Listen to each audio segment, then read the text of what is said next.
headquarters of Talis Your English in Quito, Ecuador. This is From the South, and I am Soini Gray.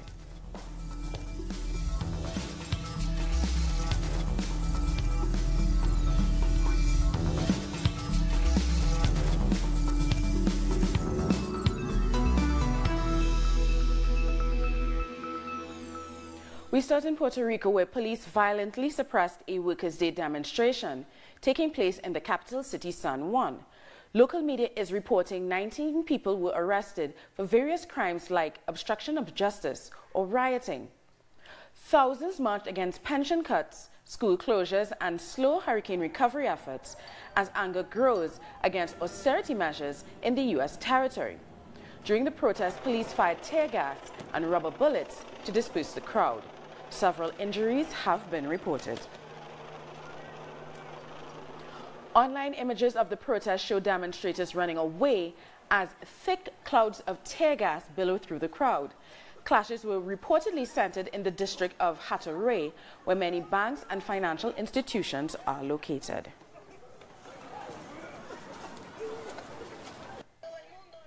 Now, to learn more about what's happening on the ground, we go live to Carlos Alessia Negron in Puerto Rico. He is the leader of the pro-independence movement, Nin Negron. Carlos, can you please tell us what's happening in Puerto Rico right now? Well, what's happening in Puerto Rico right now is basically a clash between the working class that is opposing a repressive wave of political and economic oppression by the colonial regime in Puerto Rico. The entrapment yesterday afternoon, the peaceful march of Puerto Ricans denouncing the violent economic repression by the colonial regime that is cutting pension funds and is precarizing the working conditions of all Puerto Ricans is what's happening right now. The police of Puerto Rico and the colonial regime and the government of Puerto Rico are trying to impose and continue to impose violent economic policies against Puerto Ricans. And basically the community is responding against that. And they are targeting especially our young people that is taking the lead in the opposition to this economic exploitation that is happening in Puerto Rico, and all the other organized political organizations like Movimiento Nin Negron, Frente Socialista, and other community groups that are the face of the opposition to this economic regime that want to make that are aggravating the poverty conditions of Puerto Ricans all around the island. Quick question. I want to talk about the protesters. Why are people so angry on the streets, and what exactly are their demands? Well, our demands basically first are the end of the colonial regime in Puerto Rico, the elimination of the Fiscal Control Board, that is a tool that has been used and is used right now by the colonial regime to impose the economic exploitation of Puerto Ricans. Basically, they are creating and taking measures and policy decisions that are eliminating the pension funds of Puerto Ricans, are eliminating the labor rights that have been gained through tears and blood for many historical years in Puerto Rico. They are closing schools. And let me point out, this is one of the more active and militant community groups that are opposing the closing of schools, because they want to eliminate the public school system and privatize it. And they are basically, and we are opposing as well, all the policies that are privatizing all the national heritage that we have in Puerto Rico, like land, the water, the natural resources, the electric authority that is public now, but they want to privatize it. Now, I know that you all are not really happy with the government at the moment. What should the government be doing to address your concerns? Well, basically what we want is the government to assume the supposed responsibility they have with defend the Puerto Ricans. They are not defending Puerto Ricans. They are in agreement and complicity with the imperial and colonial regime of the United States, because they want to perpetuate the extraction of the wealth generated by the working class to keep enriching multinationals and corporations. So the first thing that they need to do is to say, you know what, we are supposed to represent you, and we are going to defend you and be with you hand in hand against the colonial regime. That's the first thing that they should do. They should stop sending the military police, because they are using military tactics to repress the people that actually are defending the well-being of all Puerto Ricans. That's what we're going to do. But we should not expect that from this colonial regime. So we are going to continue marching, we are going to continue organizing the communities, we are going to continue doing actions, because we are going to eliminate this colonial regime in Puerto Rico. Well, Carlos, thank you so much for talking to us. We are going to continue to talk to you throughout the week and probably into the next month, just to follow your work and your process. We've been speaking to Carlos Alessia Negron of the independence group Nin Negron in Puerto Rico. In Colombia, armed group leader Walter Patricio Alezala, also known as Waucho, has asked for a humanitarian corridor on the Colombian-Ecuador border in order to return the bodies of the 3 murdered journalists and a kidnapped couple. The leader of the Olivier Sinisterra Front wants the Colombian army to stop military operations in the area. Waucho sent a letter with the proposal to Ecuadorian President Lenin Moreno. However, the authenticity of the document has yet to be confirmed. And the Colombian President Juan Manuel Santos acknowledged the difficulties that the peace process is going through, but he insists it is important to keep working on it. President Santos said delays were caused by both the Colombian government and the FARC party. This statement comes after warnings from peace negotiators Humberto de la Calle and Ivan Marquez that said the detention of the FARC member Jesus Santorich and the management of the Colombian Fund for Peace were key issues. On International Workers' Day, hundreds of Colombians gathered at the Plaza de Bolivar to ask the government for guarantees for workers' unions, working conditions, and the fulfillment of the peace agreement with the FARC. Social groups, campesinos, worker unions, and the youth went to the capital center to ask the government to guarantee proper work conditions, union rights, and pension reforms to benefit the whole country. We want 3 things: to stop the legal persecution against the country's unions, respect for workers' rights, labor conditions, and freedom for unions that are becoming increasingly limited each day in Colombia. Other people gathered too to remember state crimes for which many Colombians were condemned and to ask for guaranteed protection of social leaders. We thought that the peace process was going to have more support from the government, but what we see is that paramilitarism just changed locations and that the state works against social leaders who ask for that process to be consolidated. Feminists also protested and asked the government for public policy that allows them to have equality in labor conditions. First of all, unemployment is twice as bad for women and young people. That gap must disappear. Women want proper jobs. That's why we protest, to change Colombia for the women and for the entrepreneurs. We need credits, good conditions, and technology. Protesters not only demanded the government for better working conditions, they also asked for the peace agreement signed with the FARC to be respected and for community leaders to be protected from violence.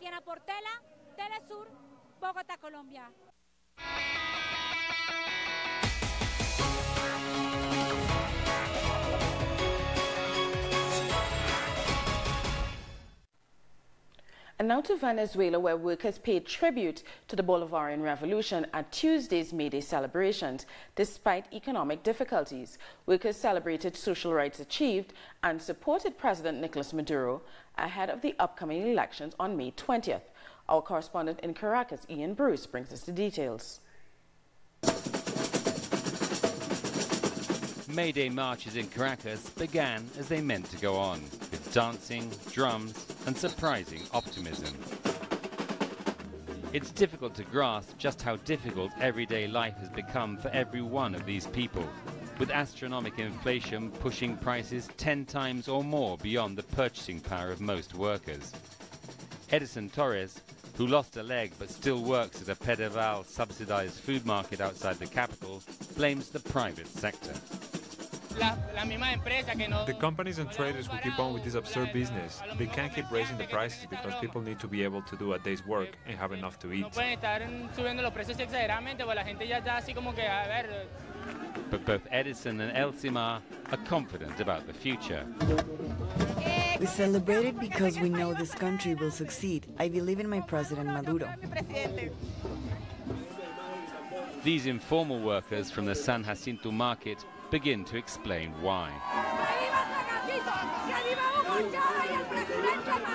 For them and the 960 families they represent, the revolution has brought not just healthcare, education and security, but something money cannot buy: dignity.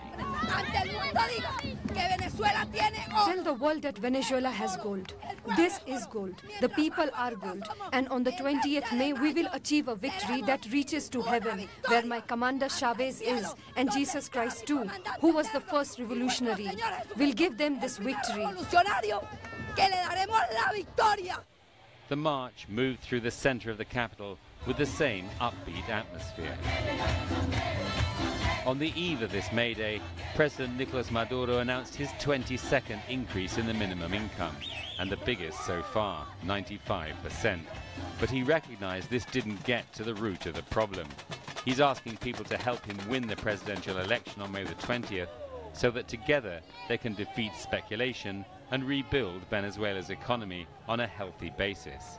Most of the people on this march see this as a political challenge, not just for the government, but for them. There is no economic war that can defeat us. We know we are experiencing difficulties, but we will get over them. This is a working class that is producing in an organized way in the factories through the workers' committees. We will defeat this economic coup because what they are doing to us is like in the coup in 2002. It's quite similar, except this time it's hitting our health and our food. But it's already been defeated because here we are, the people in the streets. This is the Yaguno Bridge, the site of a shooting on that very corner, which began a failed coup against President Hugo Chavez and really set the Bolivarian revolution alight. Today, it's not just the numbers, but the spirit on this May Day demonstration that shows that something in the Bolivarian revolution is still very much alive. Ian Bruce, Telesur, Caracas. In Argentina, political forces, social movements and workers held various activities to commemorate International Workers' Day. Let's have a look. Argentinians took to the streets to reject policies that are increasing unemployment, exclusion, persecution and hunger by the ruling party. From a place of suffering, we are saying there has to be a process of unity from a united workers' union. We should also be included in the General Confederation of Labor of Argentina, that includes all the major unions. There is nothing to celebrate. Today is a day of fighting for the people. It is clear that all over the region we are living a neoconservative counter-offensive policy that is damaging our people and our countries. Besides the increase of bills for light, gas, water and education, the subway will also see an increase of more than 65%. Between the months of May and June, subsidies will also be greatly reduced. Not only they ignore the dignity of the human being, especially of the most vulnerable, they also harm the middle and upper class because when social exclusion happens, there are deaths and suffering, and that generates violence, and they are not going to be able to stop it afterwards. The protesters say they will continue to take to the streets against the attempt of Macri's administration to pass the labor reform in the parliament. They denounce that some private companies are also implementing labor reforms that violate their rights. They are encouraging illegal work and are consolidating layoffs without compensation. With uncontrolled inflation, an increase in cost of basic services that affect the most vulnerable, Workers' Day in Argentina was commemorated with hundreds of protests against Macri's policies.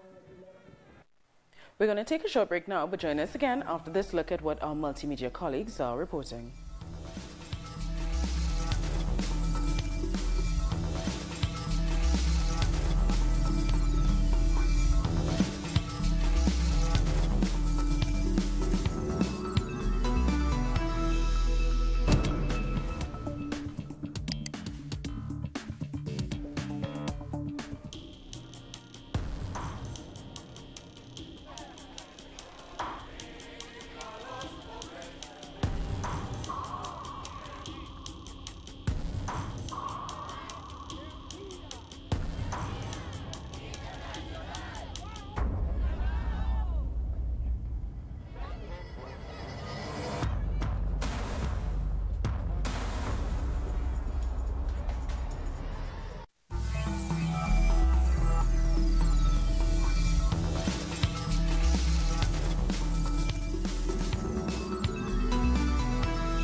Mexican presidential candidate Andrés Manuel López Obrador is campaigning in the countryside ahead of July's election. He's offering fair prices for farmers' products and to review the NAFTA agreement. Our correspondent in Mexico City, Pablo Perez, has the latest. Well, the spotlight in this presidential race is on Andrés Manuel López Obrador, the candidate from the left-wing party Morena, and he has several fronts. He's covering several fronts during his campaign, but one of the most important constituents for him is the country, the people working in the farms, and he has offered a package of proposals for them that include fair prices for their produce and supporting local markets, and reviewing the North America Free Trade Agreement that several experts say is the cause of over one loss of Mexican jobs in the fields. Well, this proposal has been received with mixed reviews.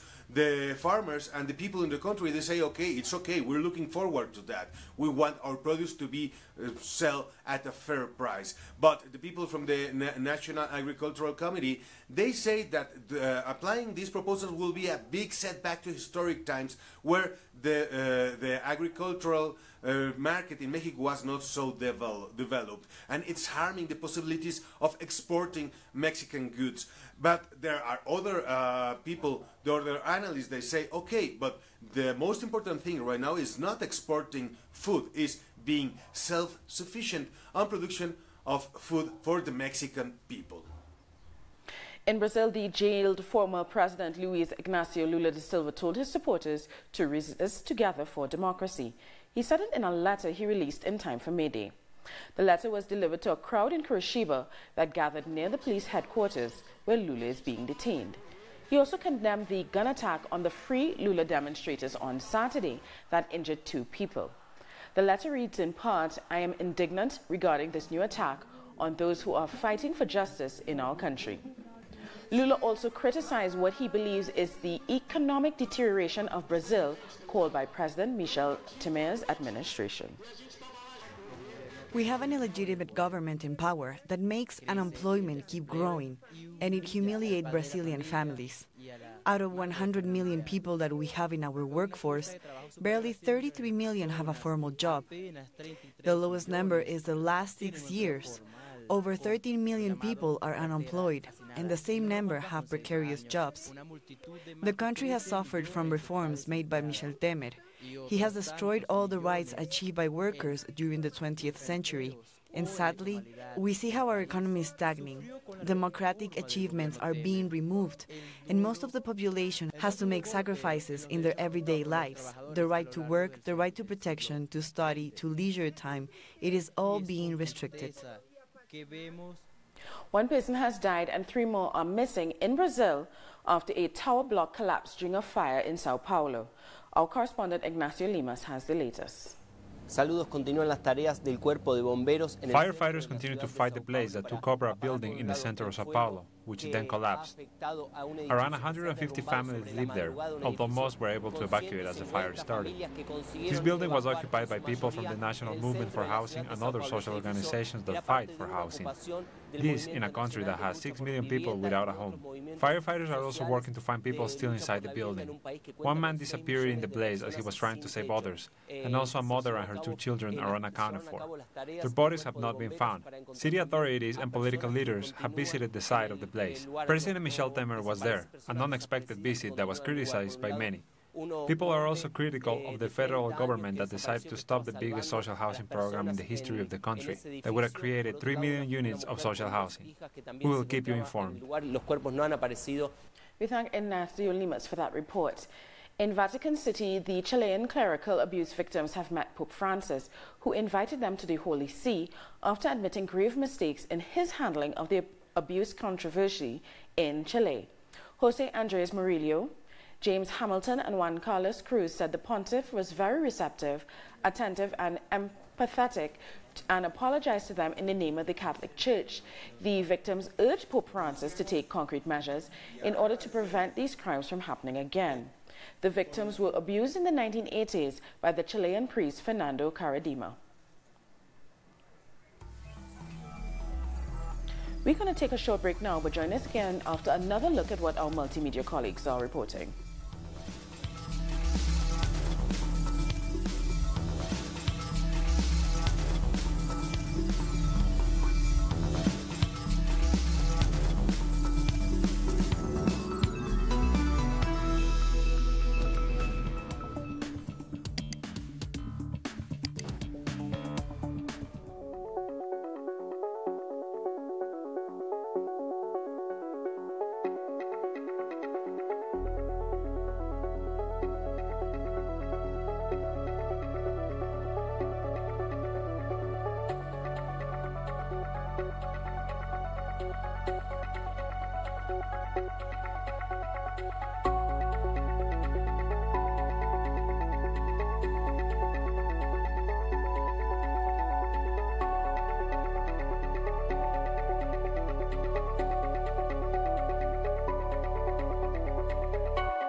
Welcome back.